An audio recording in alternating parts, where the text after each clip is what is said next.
My name is Dr. Ramsey from Oxford, Ambassador of the Universal Peace Federation, and member of one of the members of the Muslim Council of Britain. I would like to say you are doing an excellent job. God bless you.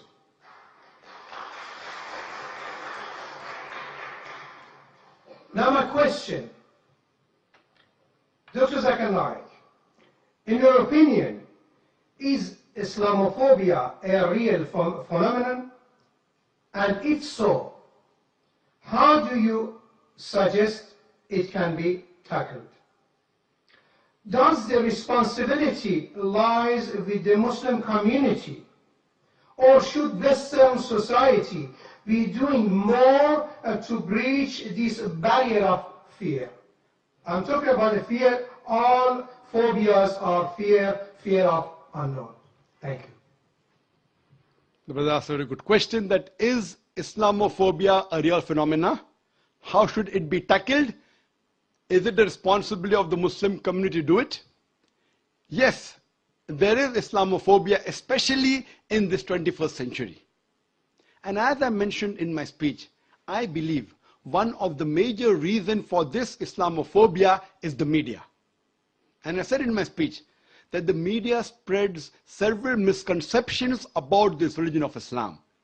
I do agree it is the duty of us Muslims that we should spread the true teachings of Islam. I'm aware that there are black sheep in the Muslim community. I'm not saying all Muslims are 100% pious, all are good.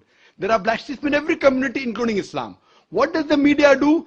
They pick up the black sheep of the Muslim community and they portray on the media as though they're exemplary Muslims. What we have to do is we have to portray the right teachings of Quran and the sayings of the Prophet Muhammad, peace be upon him. And if any Muslim is involved in doing acts which are against the religion of Islam, which are acts of terrorism, killing of innocent human beings, it is the duty of us Muslims that we should tell such people it is haram. There are some people who are being misguided and they have been brainwashed into saying that killing innocent human being is part of Islam. You will get reward. It's our duty as the mainstream Muslims to try and convey the right message of Islam and prevent such Muslims from being misguided.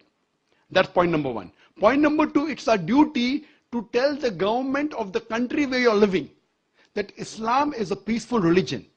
And what I believe that Muslims should be part of the solution, they should not be part of the problem. The government should not think that Muslims are part of the problem, they should think Muslims are part of the solution. And that's the advice I even give to the police of India and the police of Bombay, and I interact with the police force very often. And I tell them that just for a few should take the Muslims in confidence. And the best is to have an interaction. I have addressed many police officers from very different countries, and we should try and have a question and answer session and remove the misconception in their mind and prove to them that Islam is one of the most tolerant religion, it's a peaceful religion, and if you know the teaching of Islam, surely the least person that you'll have to fear is fear a true Muslim. I'm not talking about the black sheep of the Muslim community. Hope that answers the question.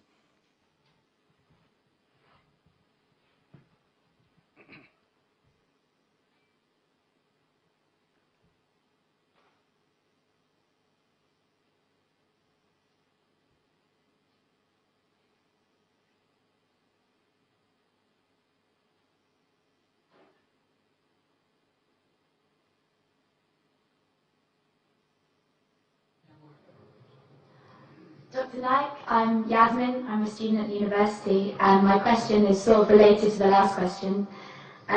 You talked about you wanted to come to the UK because you wanted to reach out to Muslims who you felt that the government were not able to reach out to. And I wondered why, in your opinion, you felt that the government were failing in this way to reach out to Muslims in Britain. Thank you. Sister asked the question that I wanted to come to UK to reach out to those Muslims who the government could not reach out. Sister, there's a slight confusion. I said Charles Farr, the Director General of the Office of Security and Counter-Terrorism felt that I could reach out to those Muslims who the government could not reach out to. He felt that, not me. And I think, again, because of the information which the Home Department has, that Peace TV is the most popular Islamic satellite channel in UK, watched by the Muslims as well as the non-Muslim, and the most popular speaker, according to the Home Department, not according to me, according to the Home Department, is Dr. Zakir Naik. So I repeated what he thought. He thought that I could reach better. Maybe he thinks that my speeches have influence, and he may have read my speeches in context. That's the reason he was not in favor of the Home Secretary that she passed the exclusion order. Hope that answers the question.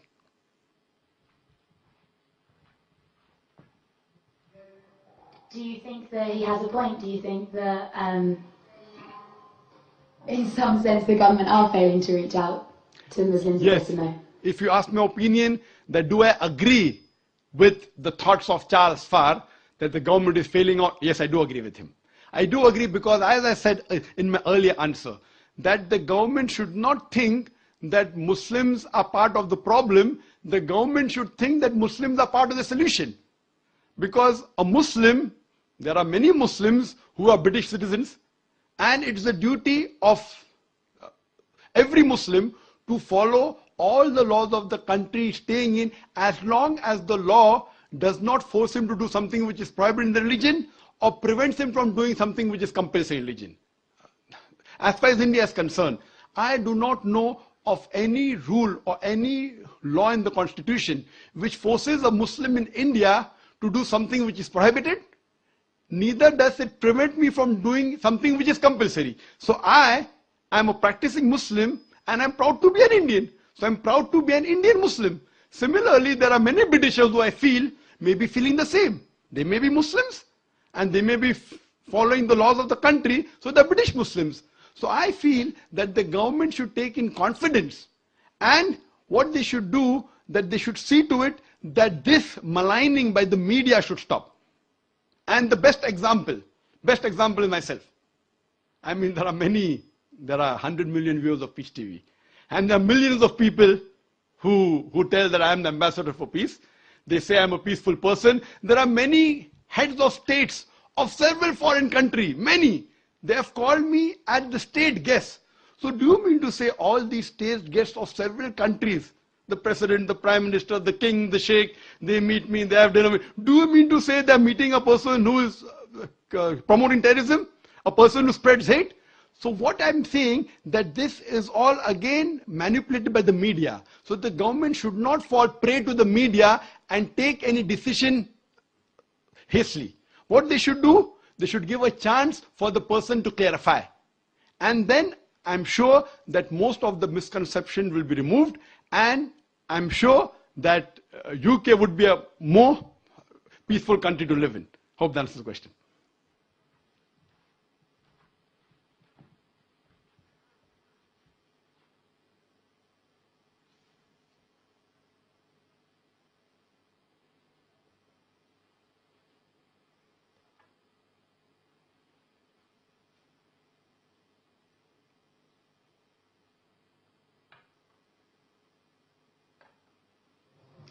Dr. Naik, hello and thank you. My name is John. I'm a doctoral student here at Oxford, and I'm from the USA. My question has to do with persecution, specifically how former Muslims are sometimes killed if they have chosen to leave Islam, deciding that another religion is more true. For example, my girlfriend is Turkish and she lives in Turkey. She used to be Muslim, but decided to become a Christian after understanding Jesus in a new way, as God made flesh. She has had fears in the past that she may be harmed or even killed for her decision. In light of the recent attention to this matter in Pakistan with Miss Bibi and the blasphemy laws, my question is this: what are you doing, or what do you plan to do, to educate Muslims that if someone chooses to leave Islam, that person should not be killed? Well, that's a very important question. And he said that what if a person who's practicing Islamic faith changes to any other faith? Is it required that he should be killed? And all these articles that came about me, a preacher of hate, one of the point was that Dr. Zakir prescribes death penalty for those Muslims who leave their faith and they profess any other faith. Again, these reports were out of context.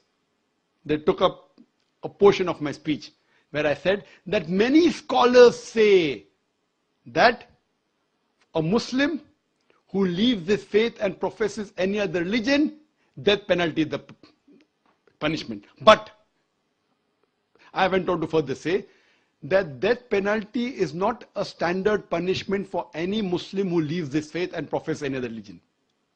I gave the example that one during the time of the Prophet Muhammad, peace be upon him, there was a Muslim who converted to another faith and had done some wrong deeds for which the Prophet had told they should be put to death.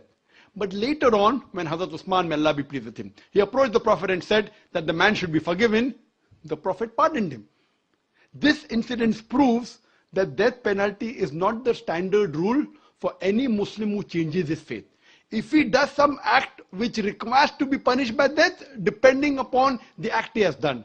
But according to Islam and according to Prophet Muhammad, peace be upon him, according to me, death penalty is not the standard rule for any Muslim who changes his faith and professes any other religion. And that's what I've told in my talks. But unfortunately what they do, they pick up a portion of my speech from the YouTube and they show it to the Home Secretary and the Home Secretary believes it. What you have to see is in context. I'll give one more example I'd like to give. That the moment I was banned in UK, I was supposed to travel to Toronto, Canada. Immediately when the ban was effected, even my visa for Canada was cancelled. They also had a 5-year visa. And I heard on the Toronto news, it says, here the preacher of hate. Hear what he says. And then they show my clipping. That when you beat your wife, don't beat on the face, point number 1. When you beat, you should not leave a mark on the body. Finish. Now they are showing a clipping, a portion of my answer. Anyone who hears these two statements, when you beat your wife, don't beat on the face. When you beat, do not leave a mark on the body. A person will think that Zakir is showing how to beat your wife without leaving a mark.